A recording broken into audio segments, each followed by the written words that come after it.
Dans cette partie, nous allons voir comment calculer la mesure d'un angle avec 3 méthodes. Première méthode, que vous commencez à connaître, la propriété qui dit que dans un triangle, la somme des angles est égale à 180 degrés. Pour cela, nous avons besoin de connaître la valeur de deux angles. Deuxième méthode, elle utilise les angles alternes-internes et les angles correspondants. Pour pouvoir calculer des mesures d'angles avec des angles alternes ou correspondants, il nous faut une séquente à deux droites parallèles. Troisième méthode, la trigonométrie et le cosinus. Pour pouvoir calculer un angle, grâce au cosinus, nous avons besoin d'un triangle rectangle et de connaître la mesure de deux côtés de ce triangle rectangle. Voyons maintenant des exemples d'application de ces trois méthodes.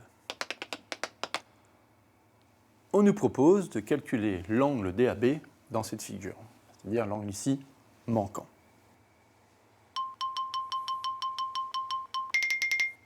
Pour cela, nous allons utiliser la propriété sur les sommes des mesures des angles d'un triangle. La somme des mesures des angles d'un triangle est égale à 180 degrés. Le problème, nous n'avons pas de triangle. Donc l'idée est d'obtenir des triangles à partir de cette figure. Comment ? Nous allons tracer ici cette diagonale. Ainsi, nous avons un triangle ADC et un triangle ABC dans lesquels nous allons pouvoir utiliser notre propriété. Nous allons d'abord travailler sur ce triangle. Si nous avons un angle X, ici un angle de mesure que nous allons appeler Y. Cette propriété nous dit que dans ADC, X plus Y plus 61 égale 180. Travaillons maintenant sur ce deuxième triangle.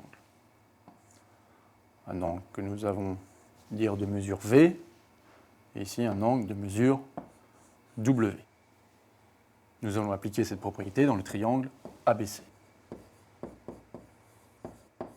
Nous avons donc V plus W plus 81 égale 180. Nous allons maintenant rassembler ces deux triangles. En effet, nous connaissons l'angle Y plus W, 76 degrés, et nous cherchons l'angle X plus V, qui est l'angle DAB.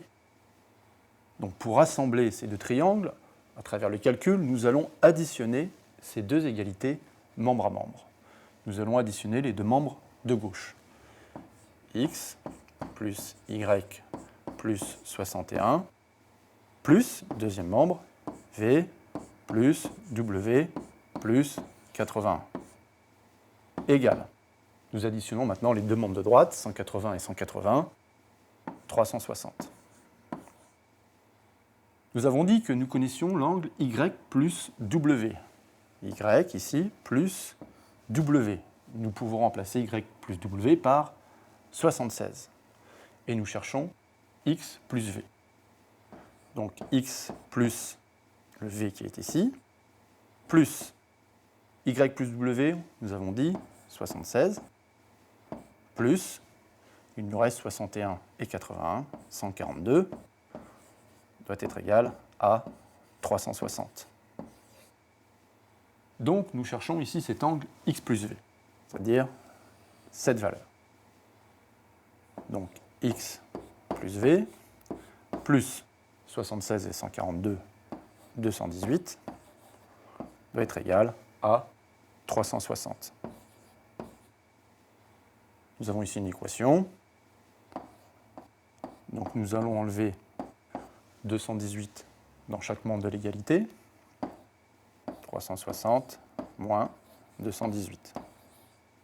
Donc nous obtenons comme valeur de x plus v 360 moins 218, c'est-à-dire 142 degrés. La mesure de l'angle DAB que nous cherchions est donc égale à 142 degrés. Il y a une autre manière de faire cet exercice un peu plus rapide. Elle consiste à utiliser une autre propriété qui ne concerne pas la somme des mesures des angles d'un triangle, mais d'un quadrilatère. En effet, la somme des mesures des angles dans n'importe quel quadrilatère est toujours égale à 360 degrés. Vous pourrez vous amuser à le démontrer en utilisant une méthode similaire.